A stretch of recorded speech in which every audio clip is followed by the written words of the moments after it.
2021లోని అప్పుడే కోవిడ్ నుంచి వరల్డ్ కొంచెం రికవర్ అవుతూ hybrid model complete work from home నడుస్తున్న టైంలోని నాకు బాగా గుర్తు టీసీఎస్ ఏంటంటే టీసీఎస్ విజన్ 2525 మోడల్ అని ఒకటి అనౌన్స్ చేశారనమాట.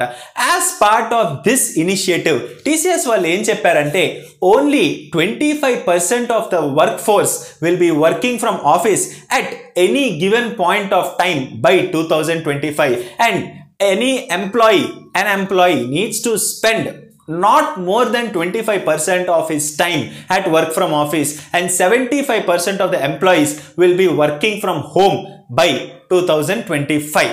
This is TCS Vision 2025 model initiative. 2021 లో హైబ్రిడ్ వర్క్ ఫ్రమ్ హోమ్ ఇవన్నీ నడుస్తున్నప్పుడు fast forward to now 2024 April మొన్న మనకేంటంటే రీసెంట్గా కొన్ని రోజుల బ్యాక్ మనకి టీసీఎస్ క్వార్టర్లీ రిజల్ట్స్ అనేవి రావడం అండ్ అవి వెరీ గుడ్ చాలా మంచిగా రావడం అయితే జరిగింది. అండ్ కొన్ని డేస్ అయిపోయిన తర్వాత మనకి రీసెంట్గా కొన్ని ఆర్టికల్స్ కనిపిస్తున్నాయి అన్నమాట. ఇక్కడ మీరు స్క్రీన్ మీద చూసినట్టు మనకి చాలా ఆర్టికల్స్ కనిపిస్తున్నాయి.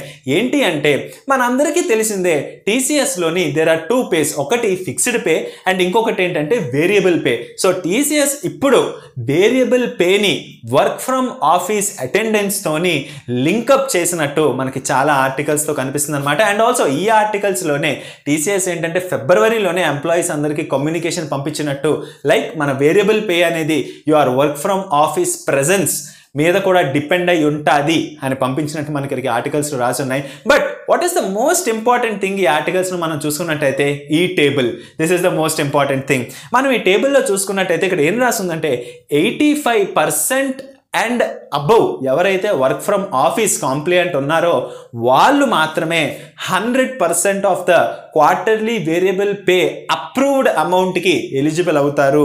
75% to 85% ఎవరికైతే అటెండెన్స్ ఉంటుందో వాళ్ళకి 75% of the approved variable pay అమౌంట్కి ఎలిజిబుల్ అవుతారు.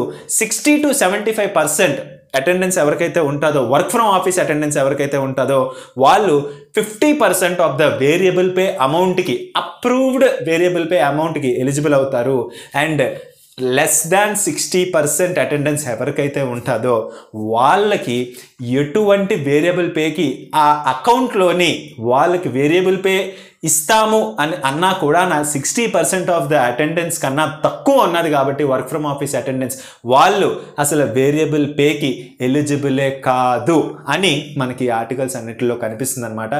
ఇప్పుడు ఫర్ ఎగ్జాంపుల్ జూన్ మంత్, మన అప్కమింగ్ జూన్ మంత్ 2024 మంత్ని కానీ మనం తీసుకున్నట్టయితే ఉన్న 30 డేస్లోని 10 డేస్ నాన్ వర్కింగ్ డేస్ని తీసేస్తే మనకి టోటల్గా ఉన్నది 20 వర్కింగ్ డేస్ అనమాట. 1 2 3 4 వీక్స్.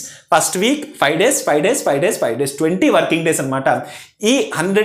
ఈ క్యాలిక్యులేషన్ ప్రకారం 100% ఆఫ్ ద వేరియబుల్ పేకి మనం ఎలిజిబుల్ ఉండాలి అంటే ఈ 20 వర్కింగ్ డేస్లోని మినిమం మనం 17 working days work from office చెయ్యాలి. అంటే first week 5 days, second week 4 మనం అది ద బేర్ మినిమం మనం 100% ఆఫ్ ద క్వార్టర్లీ వేరియబుల్ పేకి మనం ఎలిజిబుల్ ఉండాలి అని అంటే. ఇక్కడ మనం చూసుకున్నట్టయితే జనరలీ సాఫ్ట్వేర్ కంపెనీ అనగానే ద ఫస్ట్ కంపెనీ వరల్డ్ వైడ్గా మన సాఫ్ట్వేర్ కంపెనీ అనగానే జనరల్లీ మనం చూసుకుంటే ఫ్యాంగ్ అని మనకు తెగ వినిపించేది అనమాట. అంటే MAANG అనుకుందాం or FAANG, however you want to call it, Facebook or Meta. అలాగే ఇండియాలోని which is the top 1 company, the market leader, the IT దిగ్గజం అనగానే మనకి ఫస్ట్ వచ్చే కంపెనీ ఏంటంటే టీసీఎస్ అనమాట. సో ఎప్పుడైతే టీసీఎస్ అనేది ఒక స్టెప్ తీసుకుంటుందో ద జనరల్ మార్కెట్ ట్రెండ్ ఏంటంటే ఆ స్టెప్ డైరెక్షన్లోకి వెళ్ళడానికి చూస్తూ ఉంటుంది. అండ్ ఆల్సో మనం అదర్ కంపెనీస్, కొన్ని కంపెనీస్ చూసుకుంటే మిగిలిన సర్వీస్ బేస్డ్ కంపెనీస్ ఇప్పటికీ కూడా కొంతవరకు ఫ్లెక్సిబుల్గానే ఉంటూ 3 days work from office 2 days work from home ఇలాగే నడుస్తుంది. But as per this calculation మనం చూసుకున్నట్టయితే 3 days వర్క్ ఫ్రమ్ ఆఫీస్ కూడా మనకి సరిపోదన్నమాట. ఎందుకంటే మనం 3 days వర్క్ ఫ్రమ్ ఆఫీస్ చేస్తే first week 3 days, second week 3 days, third week 3 days and fourth week 3 days. ఇదంతా మనకి 3 + 3 6 + 3 9 + 12 కానీ మనం చూసుకున్నట్టయితే వి విల్ గెట్ 60% కానీ మనం అటెండెన్స్ మెయింటైన్ చేస్తే we will only be eligible for 50% of the variable pay amount అనమాట. సో ఖచ్చితంగా మనం వేరియబుల్ పేకి ఎలిజిబుల్ అవ్వాలి, approved amount of the variable పేకి ఎలిజిబుల్ అవ్వాలి అంటే ఖచ్చితంగా మనం 85% అటెండెన్స్ని మనం రీచ్ అవ్వాలి.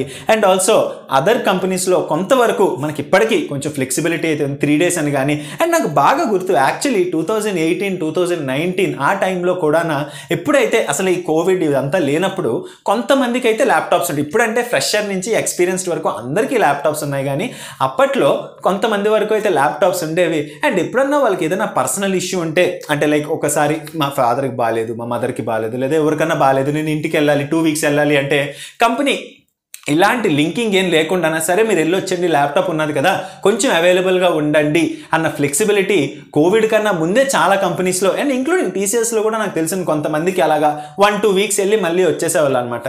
బట్ ఎప్పుడైతే ఇంత స్ట్రిక్ట్ లింకింగ్ అనేది జరుగుతుందో ఇర్రెస్పెక్టివ్ ఆఫ్ ద సిచ్యువేషన్, మనం అటెండెన్స్ అక్కడ లేనప్పుడు then because of the policy మన వేరియబుల్ పే అనేది తగ్గిపోతుంది. అండ్ ఆల్సో మనకి డెఫినెట్లీ ఎంతో కొంత ఇన్ఫ్లుయెన్స్ అనేది ఏవైతే అదర్ ఫ్లెక్సిబుల్ కంపెనీస్ ఉన్నాయో వాళ్ళ మీద కూడా ఎంతో కొంత ఇన్ఫ్లుయెన్స్ అనేది ఉండొచ్చు. ఈ ఓవరాల్ సిచ్యువేషన్పై మీ ఒపీనియన్ ఏంటి కమెంట్ చేసి చెప్పడానికి అయితే ట్రై చేయండి. వీడియోలో ఇన్ఫర్మేషన్ మీకు హెల్ప్ఫుల్ అనిపిస్తే వీడియోని లైక్ చేయడానికి ట్రై చేయండి. ఛానల్కి కొత్తగా వచ్చినట్టయితే ఛానల్ని సబ్స్క్రైబ్ చేసుకోవడానికి ట్రై చేయండి.